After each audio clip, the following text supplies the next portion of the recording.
तो चलिए दोस्तों, आज आपसे बात करते हैं अमिताभ बच्चन और रेखा के लव अफेयर के बारे में। इन दोनों के किस्से हर कोई जानता है कि इन दोनों का कभी अफेयर था। सबसे पहले ये खबर कब लीक हुई थी और कैसे लोगों को इस बात का पता चला था, चलिए इस बारे में बात करते हैं। अमिताभ बच्चन और रेखा के अफेयर पर अब तक कई किस्से आप लोगों ने पढ़े और सुने होंगे। खुद रेखा भी इस बारे में कई बार लोगों को हिंट कर चुकी हैं। और मज़े की बात यह है कि जया भादुड़ी शादी से पहले रेखा की बहुत अच्छी दोस्त थी। रेखा जया को दीदी भाई कहकर बुलाती थी। उस वक्त अमिताभ बच्चन जया भादुड़ी के बॉयफ्रेंड थे। जया ने रेखा को उनसे मिलवाया भी था। अमिताभ बच्चन और रेखा के अफेयर पर अब तक कई किस्से पढ़े और सुने जा चुके हैं। खुद रेखा भी इस बारे में कई बार हिंट कर चुकी हैं। और मज़ेदार बात यह है कि जया भादुड़ी शादी से पहले रेखा की बहुत ही अच्छी दोस्त थी। रेखा जया भादुड़ी को दीदी भाई कहकर बुलाती थी। उस वक्त अमिताभ बच्चन जया भादुड़ी के बहुत ही अच्छे दोस्त थे। जया ने रेखा को उनसे भी मिलवाया था।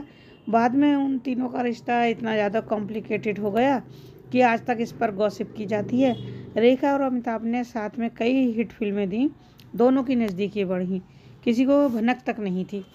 दोनों के किसी दोस्त के बंगले पर जाकर मिलने की बातें चलती थीं, दबी जुबान में इसके चर्चे होते थे, पर इससे ज़्यादा किसी को कुछ पता नहीं था। एक दिन एक फिल्म के सेट पर ऐसा कुछ हुआ जिसके बाद रेखा, अमिताभ और जया भादुड़ी की ज़िंदगी पहले जैसी नहीं रही। असल में जया भादुड़ी अपनी शादी के बाद खुशहाल जीवन जी रही थी। कुछ सालों बाद उनकी ज़िंदगी में रेखा तीसरी औरत के रूप में आई और सब कुछ बदल गया।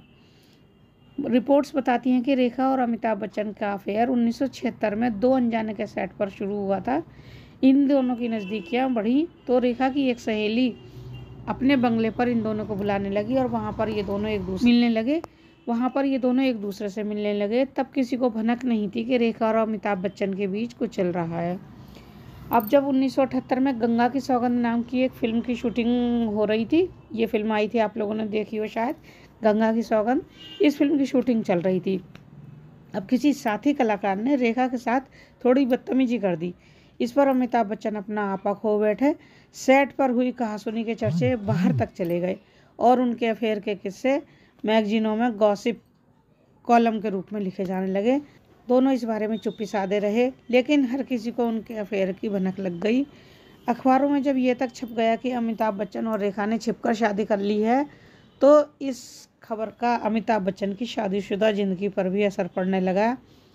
बताया जाता है कि जया भादुड़ी इन सब बातों पर अंदर ही अंदर घुल रही थी। ऋषि कपूर और नीतू की शादी में रेखा मांग में सिंदूर भरकर और मंगलसूत्र गले में पहनकर उसकी शादी में पहुंची, तो वो थोड़ी देर से आई थी और सीधे अमिताभ बच्चन के पास चली गई थी। शादी में जया भादुड़ी भी आई थी। वहाँ मौजूद कई लोग ये दावा कर रहे थे कि ये सब देखकर जया भादुड़ी रुक नहीं पाई और उनके आंसू निकल आए। आप लोगों ने सिलसिला फिल्म देखी होगी।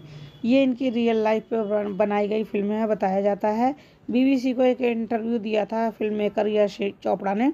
तब उन्होंने बताया था कि जया अमिताभ की पत्नी थी और रेखा उनकी गर्लफ्रेंड, और ये फिल्म उसी पर आधारित थी। सेट पर कुछ भी हो सकता था उन लोगों के बीच, इस बारे में कहा नहीं जा सकता था।